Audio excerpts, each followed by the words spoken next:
நம்மளாம் படித்தா சில பேர்த்துக்கு வாய் வயிறெல்லாம் எரியுது. அது ஏன் தான் தெரிய மாட்டேங்குது. உங்கள் குழந்தைகளை மட்டும் நல்லா படிக்க வைப்பீங்க, டாக்டர் ஆக்குவீங்க, இன்ஜினியர் ஆக்குவீங்க, வெளிநாட்டுக்கு போய் படிக்க வைப்பீங்க, நீங்கள் நல்ல பதவிகளுக்கு அனுப்புவீங்க.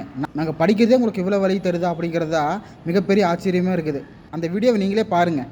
அதிகமாகி நிறைய இன்ஜினியர்ஸ் ஆனாங்க. பட் 5 இன்ஜினியர்ஸ் முடிச்சுட்டு அதுக்கான ப்ரொஃபஷனல் அந்த டிகிரிக்கான ப்ராப்பர் இன்ஜினியரிங் ஸ்கோப் இருக்கா, ஸோ அதுக்கான ப்ராப்பர் வேல்யூ இருக்கா, அதுக்கான ப்ராப்பர் ஜாப் இருக்கானா இல்ல. கௌரவத்தை கொடுக்குதோ சொசைட்டி கீழ இருந்து மேல கொண்டு வரதுக்கு பயன்படுதோ அந்த ஜாபுக்குள்ள மட்டும் வர வேண்டாம்னு சொல்றாங்களே, ஏன் தான் எனக்கு புரியல. இப்போ கார்பெண்டரா எக்ஸலண்டா, அவங்களுக்கான தேவை அதிகமா இருக்கு. நீங்க யாராவது கார்பெண்டர் நீங்க போய் கூப்பிடணும்னா நீங்க 1 வீக் ஆகுது அப்பாயின்மெண்ட் கிடைக்கும். அவங்க கூப்பிட்டு வந்து நீங்க பாக்குறதுக்கு 1 வீக் ஆகுது. அவங்களோட தேவை அதிகமா இருக்கு.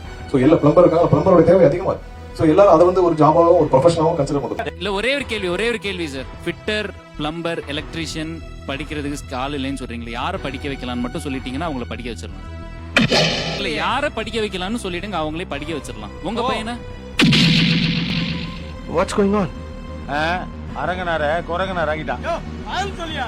நீங்க நம்புறத நான் உண்மைன்னு ஏத்துக்கணும்னா நான் படிக்காம இருக்கணும். அதுக்கு சௌரியமா என்னை படிக்காம இருன்னு சொல்ற மாதிரியே இருக்கு.